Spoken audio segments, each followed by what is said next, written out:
Hello, ladies and gentlemen, boys and girls, guys and girls. I don't know. Today, I'm coming at you with another movie review. I tried uploading a video a couple days ago. There wasn't a strike, but the music I was using were copyrighted, so I'm not trying to fight any of that. I'd rather just re-record whatever I had going on. And I thought of something very funny that I saw a couple months ago, and I have revisited in this present day, and it draws back to one of my first loves of anime, which is Dragon Ball. Now, growing up, Dragon Ball was a big deal for us, for my brothers and I.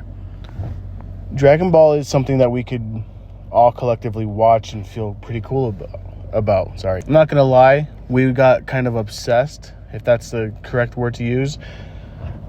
In any other way, we would, or at least my older brother would get some money, and his mission early on was to get everything Dragon Ball and Dragon Ball Z related. So that came with a bunch of games and a bunch of movies that that, let's just be honest, they sucked ass, kind of. A lot of the games that we got were PS1 games, and they were your typical fighting games that had just the shittiest mechanics. It didn't work well. It had a bunch of characters that was Dragon Ball Z, but it just didn't feel good. With all the stuff that we got for Dragon Ball and Dragon Ball Z, came with a movie that as a child pissed me off to no other. The movie we got is called Dragon Ball: The Magic Begins. A movie so hilarious, so unapologetically Dragon Ball, but with different names. And I can see why I got mad as a child, but I revisited it not too long ago, and I kind of got love for the movie. I don't know. The movie, it's shot well. The characters, or at least the actors, are acting their asses off throughout the whole thing, taking their roles as serious as they could, right? Sure, the names are different, but that's because the licensing must have been a nightmare to deal with. And I just wanted to talk about it a little bit, because as quote-unquote as bad as this movie is, it's still way better and way easier to watch than that of Dragon Ball Evolution. Without comparing the two, there are similarities. They do take liberty of the story, and they try to make it their own thing. Dragon Ball Evolution is just funny because it's so bad that it's good. There's some funny stuff that happens. Ozaru looks goofy. Goku isn't. I can't take that version of Goku serious. I mean, he lets somebody get it. He's called Geeko. Like, what? Anyway, where Dragon Ball Evolution comes in, it's way more faithful to its source material than you would think. Sure, they added characters and villains that weren't originally in there. Sure, that they call themselves different names because who knows how that works. Sure, it can be corny because it's like a early 90s, mid 90s movie. So there's the 90s cheese aspect of it. But if you know Dragon Ball, at least the first, how it starts, you will understand why I really liked it. It was easy for me to watch it. I'm not a stickler, or I'm not trying to gatekeep something that is readily available for everybody. The movie has its moments. Like I said, the martial arts in the movie is very well done. The movie does not disappoint with how well the combat aspect of it is. The introduction of the characters is very similar to that of the anime too, or the manga. You meet Goku after the weird Golden Dragon intro, or should I say Monkey Boy. Yeah, he's training with Grandpa Gohan, and I will say this about Grandpa Gohan in this movie, comparable to that of the anime. We spend more time with Grandpa Gohan in this movie than we do in the anime. In the anime, he's just, I don't want to say he's not important, but he becomes less important over the years. And his importance in this movie, because it's solely focused on Dragon Ball, that it overshadows a lot of the stuff that we would the arguments that people would say. We didn't spend enough time, so this is how I would interpret Grandpa Gohan and being like.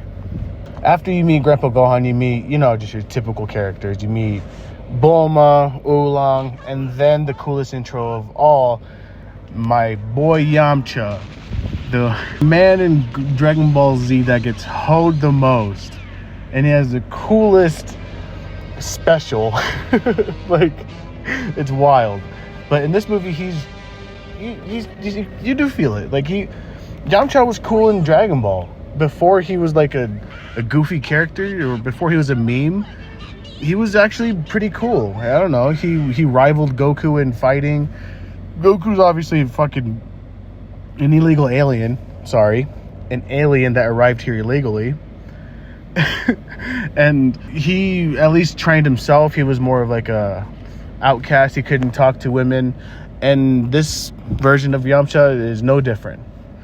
He can't talk to women. He fights really well. And he has a parrot, which I don't know how I can't even pronounce Purr. I read Dragon Ball a lot, so I don't really know how to pronounce his name.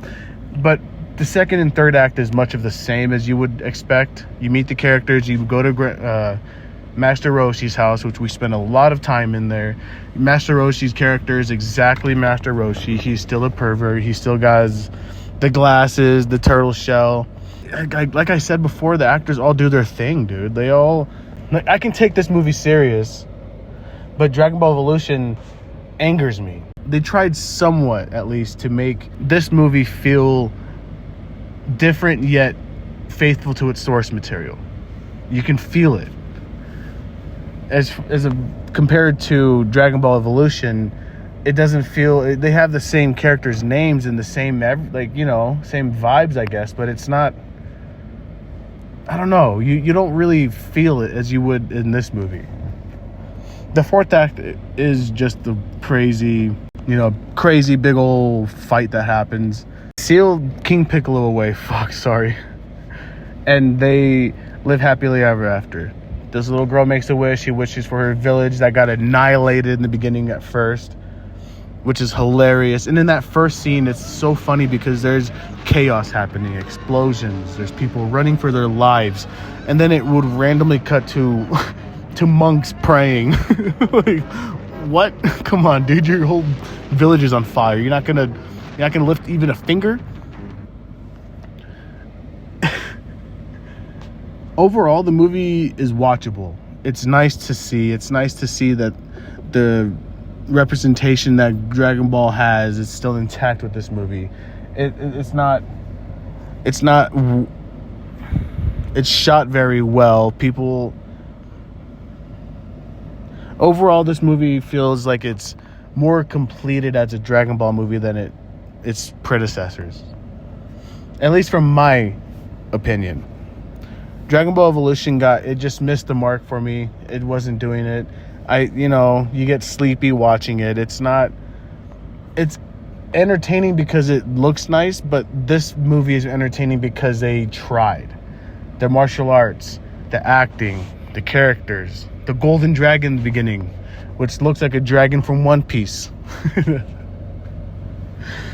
I don't know, man. I give this movie a B+. Go watch it. That'll do it for this video. I know it feels rushed. I just wanted to give my thoughts on the movie because I didn't want to deal with the copyright, or it's not copyright, but it's, Anyway, thank you guys for watching. I hope you guys have a wonderful day. Don't forget to like, comment, and subscribe. And give me a comment below if you've seen this movie.